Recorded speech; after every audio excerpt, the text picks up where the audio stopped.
And after nearly a 2-month trial with 34 witnesses and hours of salacious testimony, a jury of 8 men and 4 women finds Sean Diddy Combs not guilty of racketeering and sex trafficking, but guilty on 2 counts of transportation to engage in prostitution. After months of shocking testimony and explosive revelations, the gavel has finally fallen. Sean Diddy Combs, once a music mogul above reproach, has been sentenced. No more delays, no more denials. The verdict is in, and it changes everything. From Kid Cudi's car bombing claims to chilling courtroom confessions, this trial exposed more than just crimes. It revealed a legacy built on fear and control. Though acquitted of the most serious charges, Diddy now faces prison time. Bail denied. But this is only the beginning. New lawsuits, fresh accusers, and a stunned family outside the courthouse paint a grim picture.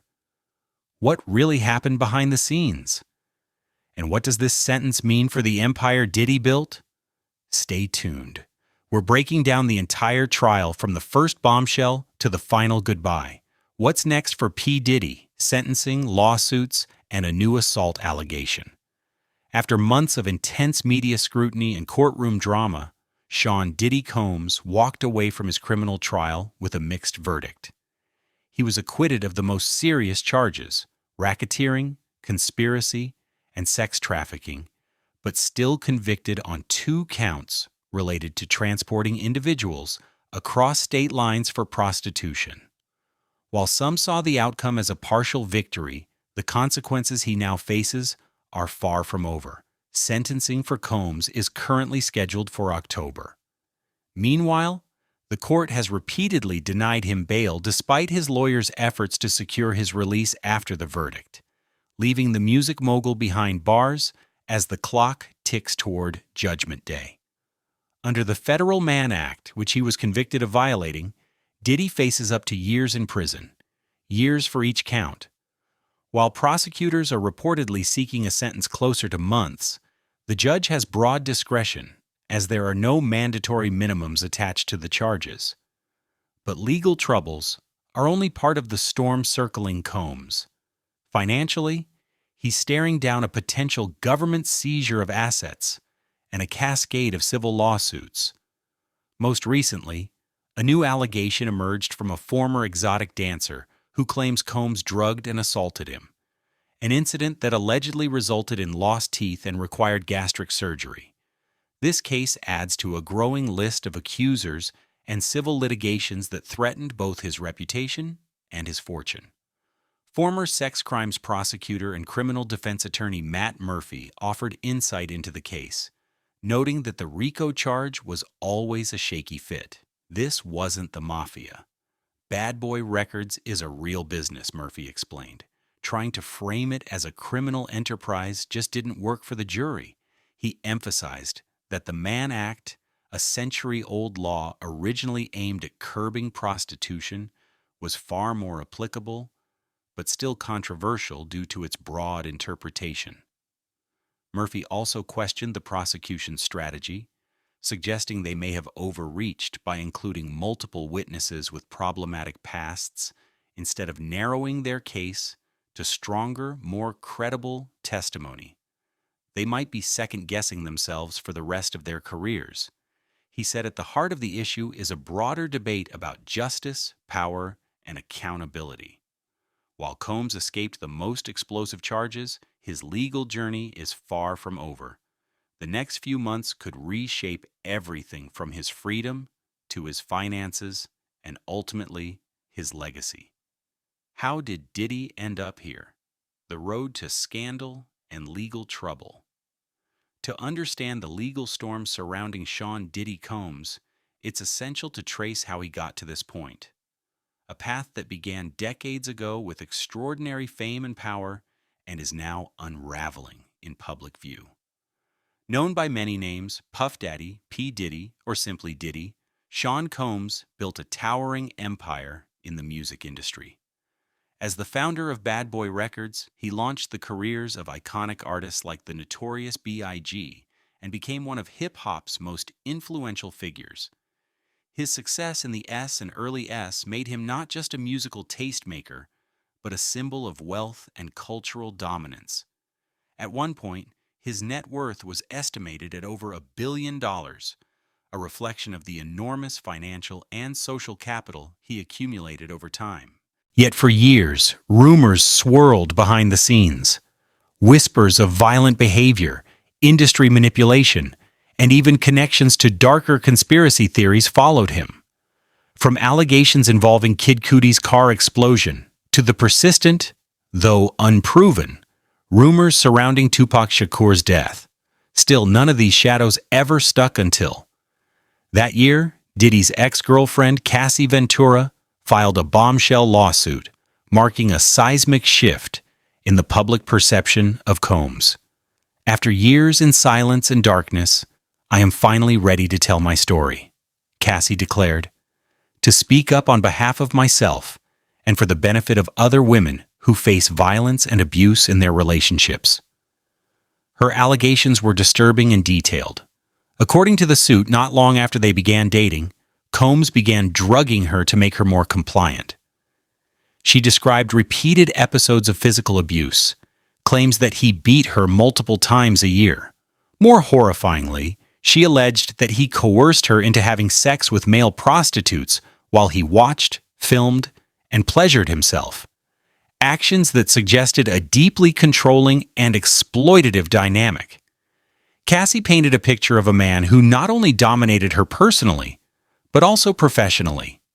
Diddy managed her career, paid for her apartment and clothes, controlled her transportation, and even had access to her medical records. Any disobedience, she claimed, was met with threats, particularly threats to derail her music career unless she remained silent and compliant.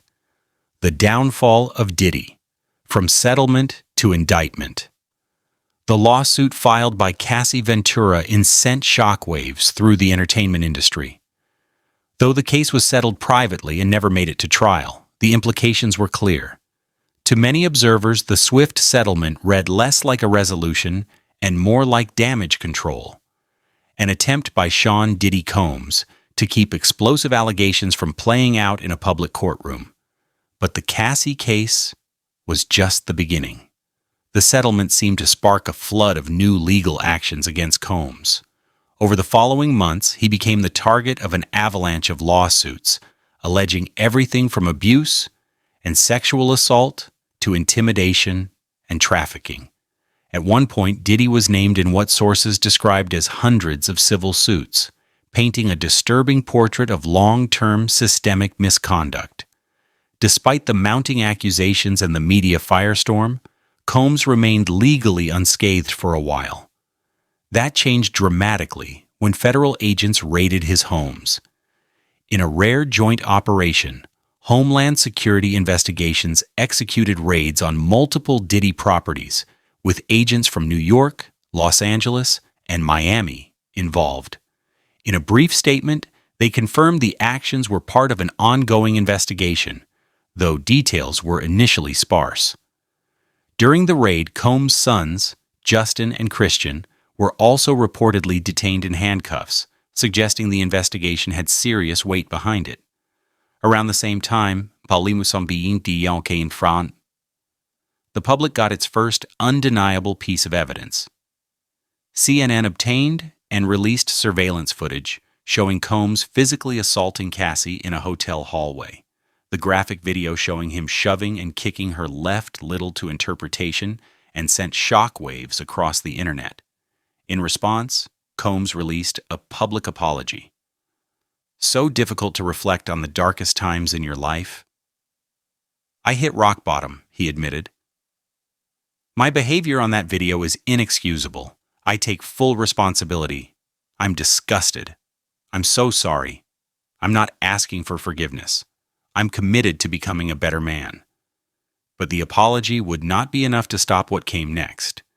In September, the situation escalated dramatically when federal authorities arrested and indicted Diddy. The charges were staggering.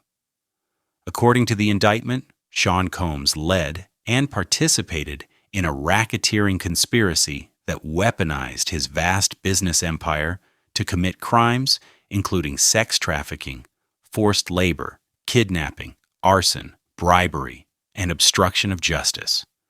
Prosecutors alleged that Combs systematically abused, threatened, and coerced women and others around him, not only to satisfy his own desires, but to protect his public image and conceal the truth.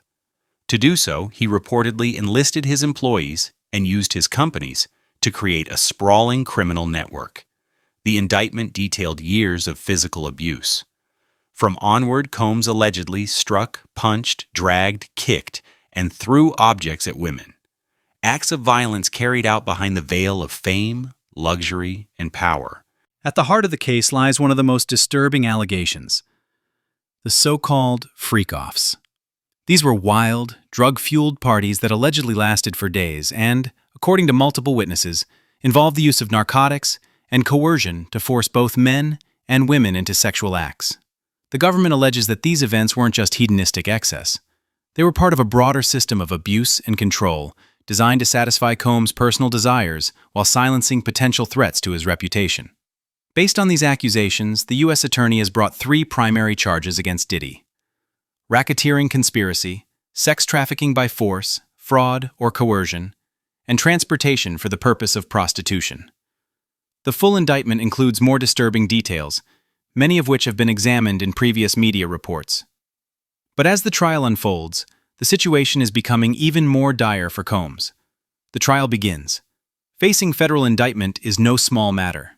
When prosecutors bring charges at this level, it's usually because they believe they have enough evidence to secure a conviction, and the odds are not in the defendant's favor. As the trial got underway, things only got worse for Diddy. A long list of witnesses began coming forward, many of whom were described as credible and compelling. Their testimonies painted a chilling picture of systemic abuse, and the emerging narrative suggested that Combs' empire had long been a facade for something much darker. Unlike many high-profile state-level trials, there are no live streams or video recordings here. Federal criminal proceedings ban electronic media coverage, so the public has only had access to courtroom sketches and written reports. At one point, Diddy's legal team tried to argue for a mistrial, but that request was quickly denied. As of now, Combs is facing 5 serious federal charges: 1 count of racketeering conspiracy, which carries a maximum sentence of life in prison; 2 counts of sex trafficking by force, fraud, or coercion, each with a mandatory minimum of years and a maximum of life; 2 counts of transportation to engage in prostitution, each carrying up to years. Inside Diddy's defense, Sean Diddy Combs' legal team, now featuring Brian Steele, the high-profile attorney who gained viral attention during Young Thug's trial, is mounting a vigorous defense against a long list of disturbing allegations. From the outset, Combs has denied all charges, rejecting any plea deal and arguing that the accusations misrepresent consensual acts and mutual conflict. One of the defense's central arguments centers on Cassie Ventura, Combs' longtime former partner and the lead accuser in the case. They claim the relationship involved mutual violence, not one-sided abuse. Cassie, they argue, was not a passive victim, but a strong, capable woman who sometimes initiated physical confrontations. The defense has worked to frame her not as someone coerced, but as someone fully aware and complicit. But as the trial progresses, disturbing details have emerged from the raid on Diddy's homes, details that prosecutors say reveal a much darker truth. Federal agents reportedly found 2 AR-style rifles with serial numbers scratched off, a massive cache of sex toys, and over 22% bottles of baby oil, or lubricant, scattered across multiple properties. They also uncovered a fully loaded handgun hidden in luggage, as well as a wide variety of drugs, including pills, marijuana, powders, and narcotics prosecutors claim were used to subdue and control women during the infamous freak-offs. Diddy's defense downplayed the findings. "Baby oil isn't illegal," one attorney remarked. "Everything that happened was consensual." They also argued that the firearms were disassembled and inoperable, a point the prosecution swiftly dismissed, insisting that the proximity of the weapons drugs, and sex paraphernalia painted a picture of intimidation, not consent. Prosecutors contend that these materials were tools of control, used to coerce participation in multi-day drug-fueled sex parties, where the lines between pleasure and abuse were blurred, often violently. At the center of the government's case are 4 key victims, with Cassie serving as the trial's most prominent and emotionally powerful witness. Having dated Diddy on and off for over a decade after initially signing with his label, she says she experienced firsthand the gradual escalation from affection to violence. In heartbreaking testimony, Cassie described how the relationship turned dark. Diddy, she said, became increasingly controlling, issuing threats when she didn't obey, and forcing her to take part in freak-offs. She detailed multiple incidents of physical abuse, including the one captured in hotel surveillance footage, where Combs was seen shoving, kicking, and dragging her. "When I chose to leave," Cassie told the court, "I grabbed what I could and I got out, and Sean followed me into the hallway before the elevators and grabbed me up, threw me on the ground, kicked me, tried to drag me back into my room." The defense has attempted to discredit her account by citing thousands of messages exchanged between the two over the years, many of which were read aloud during cross-examination. Their argument, Cassie was not only willing, but enthusiastic about their dynamic. In early messages, she wrote things like, "I love you so much, it consumes my life." One particularly controversial exchange, introduced by defense attorney Anna Estawawo, included, "Ventura, I'm always ready to freak off." Combs, "I can't wait to watch you, Ventura." "Me too.